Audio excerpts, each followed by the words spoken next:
So, Zach, let's start off with the most pressing question. You ready? Yes. Is Bo Nix going to win a Heisman? Hell I mean, no, he ain't going to win a Heisman. Don't you say he's going to win. No, I'm just joking. So the let me ask you smart this. money would say no. Yes, the smart money would say no. All right, so let's talk about this. You do have a new offensive coordinator. Let's start here. Let's start on the offense as we get into all of this.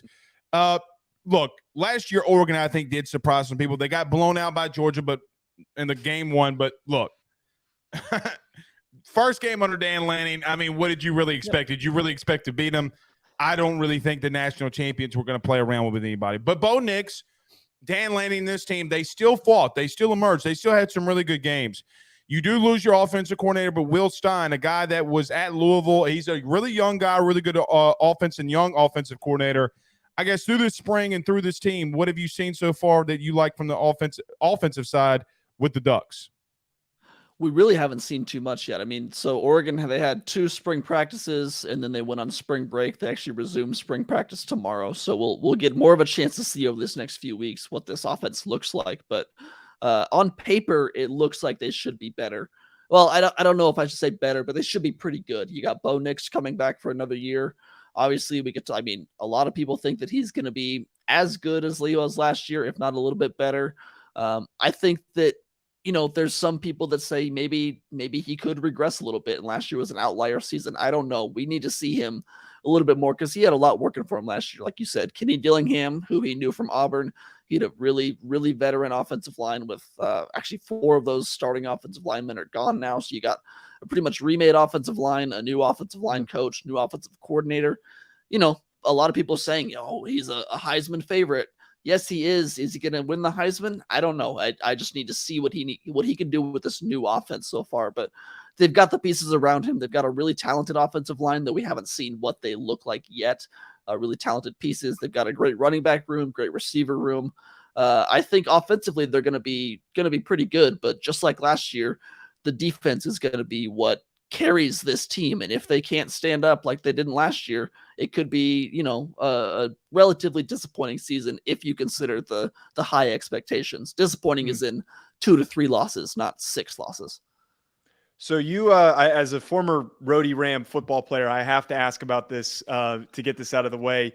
You guys pulled the Johnny Cornelius from the portal, who was the top offensive tackle recruit that was available out there. Very talented kid, very athletic. I think he's a little raw, but in your opinion, how impactful do you think that addition of a Johnny Cornelius to play that potentially right tackle spot for the Ducks next season?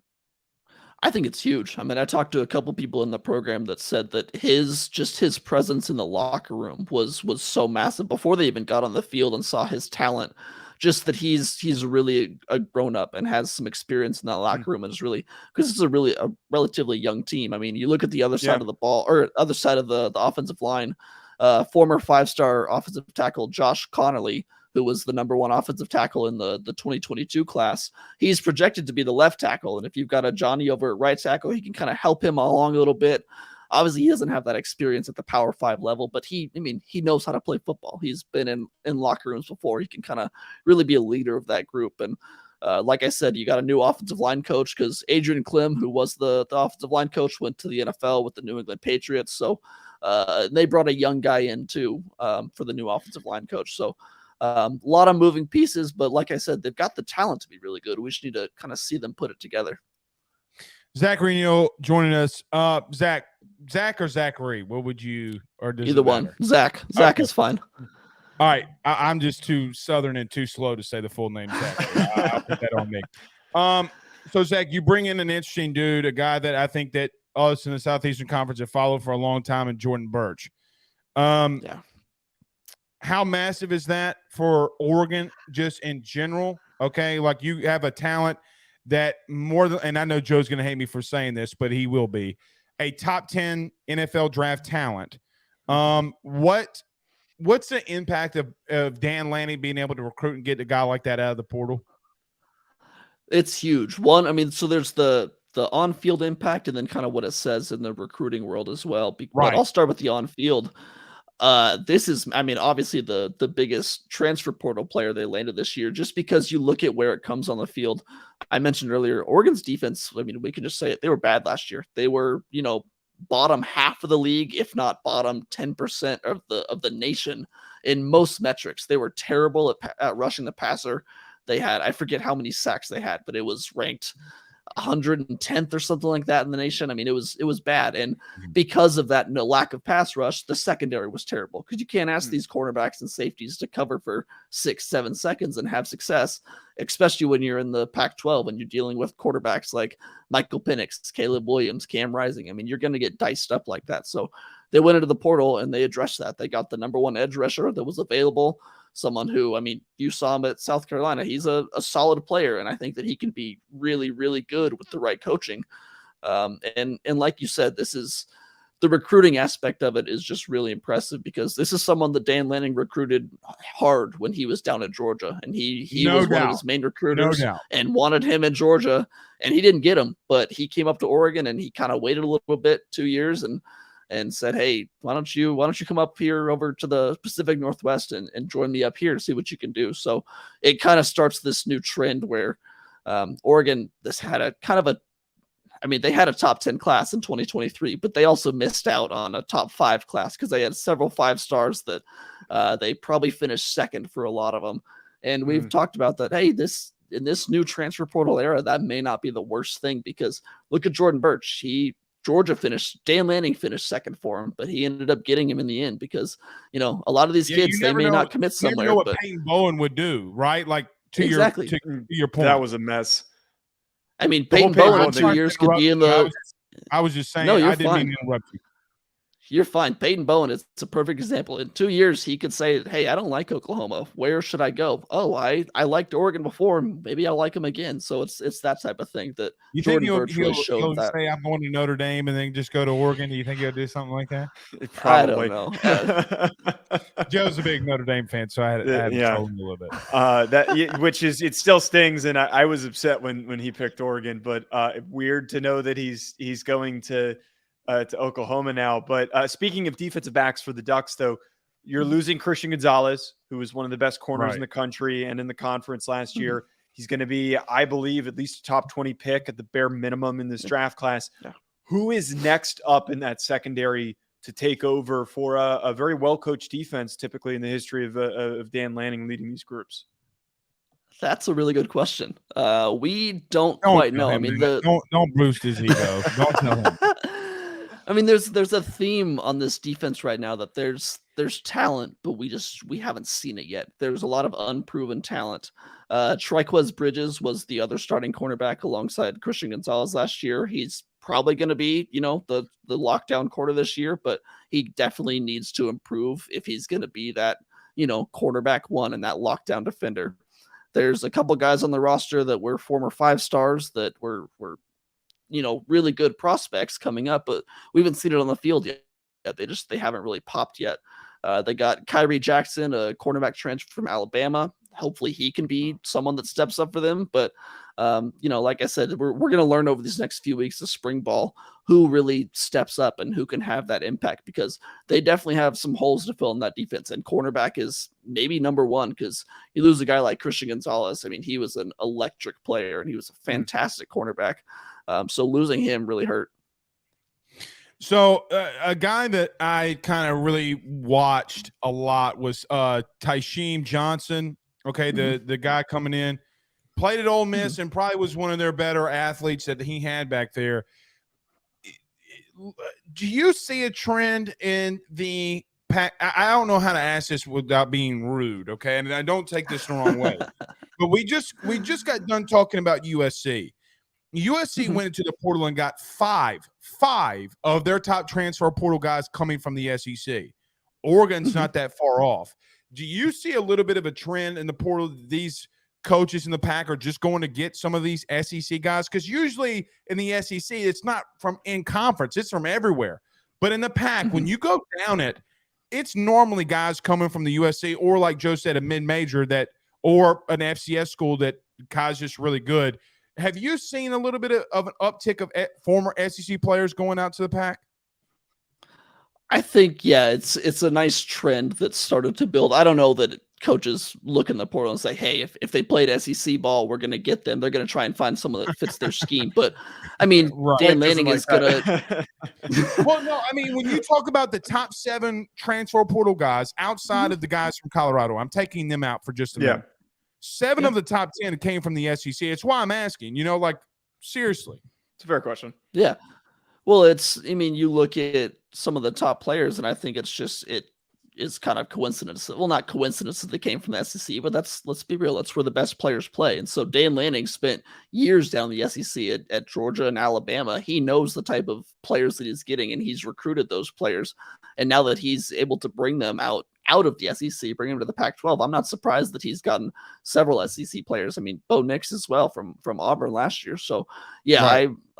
I'm not surprised that it's happened that way. I think that maybe it's a trend that we see going forward. Maybe SEC players, it's not that they don't have success with those teams and they want new places, but I don't know. It's going to be something to watch going forward.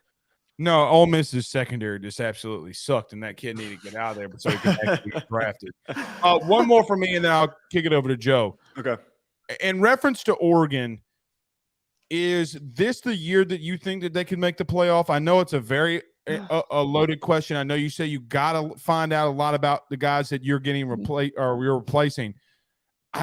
Outside of Washington, so just FYI, Zach, I am a Michael Penix Jr. Stan account. If you see it on AYS, I will back a lefty throwing quarterback all the live long day. Aaron Noland is a kid that's in this recruiting class that I'm in love with. I like him. Oh, I was never mind. I'm going to keep my mouth shut. Do you think that Oregon has the most potential coming out of the pack right now? Can they dethrone Utah? They can, yes. I mean, I don't know that they have a better. If I was going to say, would they make it this year or would they make it in a few years? I would say in a few years when you expand that playoff to 12 teams and you get the automatic Pac-12 champion in, that's when they have the best chance. But they absolutely can make it this year. I think that if they are able to stay healthy and if people play to the level that we expect them to, if Bo Nix does not regress a little bit, if the offense doesn't miss a beat going from Dillingham to Will Stein, if the offensive line, is as good as they can be and plays to the level that the talent is there and the offensive line coach is good, and if the defense can step up and have a pass rush and, defensively is going to win you the Pac-12 this year because, like you said, you've got Caleb Williams, you've got Michael Penix, you've got Cam Rising. I mean, there's going to be some of the best offenses in the nation this year in the Pac-12, and whoever can stop them or at least hold them under 40 points per game, that's who's going to win the Pac-12 this year. So everyone's kind of loading up on offense, but I think that I've liked what I've seen from Dan Lanning so far, trying to get a lot of defensive transfers and really bulk up that side of the ball because that's what's going to separate you in this league. Everyone can score. I mean, if you want to go out and have 70 to 70 games, you can do that any weekend in the Pac-12. But if your defense can step up and actually get some stops, I think that's going to give you the most success. So last question I have, Zach, is in relation to Dante Moore, another recruit who kind of last second changed his mind. I really was really stunned that he picked UCLA. And it makes sense because he wants to play sooner rather than later. It's a better opportunity for maybe he even to play as a true freshman. But was there that same sense of shock and maybe surprise that he chose not to go to Oregon? There was. It was definitely alleviated by the fact that Bo Nix announced, I think, 2 days later that he was returning for another year. But yeah, he was the highest rated quarterback recruit to ever, commit to the Ducks. Obviously didn't sign. Oh, wow. Yeah, there was Mariota? ideas. Oh, Mariota was like a 3-star. Justin Herbert was like a 3-star. Yeah. Damn. Yeah, they were nobody's. Damn, they missed on that one. I mean, the Ducks have never had a 5-star quarterback sign. I mean, the highest one is a high-end 4-star. So, was that Butterfield that was the high-end 4-star? It was Ty Thompson who's okay. on it right now. Got it. So, yeah, Duck fans were definitely frustrated and hurt by that one, and I think rightfully so. I mean, you get one of arguably the top passer in the class committed to you, and then last second he goes to one of your rivals. That definitely hurts. And not even your rival, but the coach who used to be your coach who left you for the NFL after having such success at Oregon. So yeah, there's a lot of kind of, I don't want to say bad feelings, but it's a little bit murky. I know that when Oregon plays UCLA, does Oregon play the UCLA this year? I forget. If they ever play them down the road, or if they met in the Pac-12 championship, that'd be a fun game to watch, because I know that there's some feelings about Dante Moore. I don't think Dante Moore will paint his fingernails, though. I lied. Last one for me. Yeah, I went there. Last one for me. Deion Sanders, prom. What's the feeling? Yeah. So you cover the Pac, Oregon every day. So what's the feeling around prom? I mean, is that a game now that you got to pay? Look. Everybody's saying, oh, they still really stink. They did stink last year. This isn't last year. You brought in 41 new kids. 41 new kids. That's a completely different team. When you look at them in the preseason and you look at them now, what's your thoughts about Colorado, and if Oregon did have to ultimately play them? They're exciting. They're definitely fun to watch, and I love all the storylines, and it kind of props up the Pac-12. But I don't think that they're going to compete for a Pac-12 title this year. I don't have many worries. I don't have any worries about that game in Week 4 with Oregon and Colorado. I can't wait for it because it's in Eugene. It's Primetime's first Pac-12 game. It's going to be highly covered. I'm sure it'll be on ESPN and like the noon window out west. It'll be fun to watch. But you can have those 41 new transfers, but that's not to say that they are going to mesh right away. And someone people say that Shedeur Sanders, the quarterback, that he's going to be, one of the best quarterbacks, and he belongs in that elite tier of Pac-12 quarterbacks this year. I don't think right away this year he does. I mean, you look at Cam Ward, the quarterback for Washington State, was an incredible player at Incarnate Ward the year before. And then he went to Washington State last year, and he had some flashes, but I mean, it took some time for him to get used to Power 5 football and playing in the Pac-12. And I think he'll be better this year, but I think we see something similar from Shedeur Sanders and a lot of the Colorado team. They've got great players, Travis Hunter, Cormani McLean. I can't wait to watch some of their pieces, but as an entire unit, I think it's going to maybe 2024 is when we see them start making some actual noise. But, I don't know that they have an incredibly long runway, because how long is Deion Sanders going to be there? I think 2025 at the longest, 2026 maybe. It's true. It's a good point. If he wins, let's just say hypothetically, let's say he has 6 wins year 1, 8 wins year 2, let's say 9 to 10 wins year 3, he's gone. And buddy, and this is just me, just my opinion. If he goes 8 wins at Colorado year 2, I think he's gone then. He's gone. Absolutely. And I'm going to tell you something. As somebody who's lived in the South 33 years of my life, don't think that Mike Norvell won't get pushed out. I'm just listen, I mean, it's already been buzzing. They wanted to fire him and he won 9 games last year. That's how bad it's been. All right. Zach Neel's been our guest. Thank you so much for joining us. Zach, tell everybody where they can catch all your content, everything that you're doing, especially with Believe in Ducks. Yeah, you can find me. You can listen to my podcast, the Going Long podcast on the Believe Podcast Network. I love it. I've had a lot of fun doing that. We actually just launched a few months ago, so we're still relatively young, but ramping up with the football season.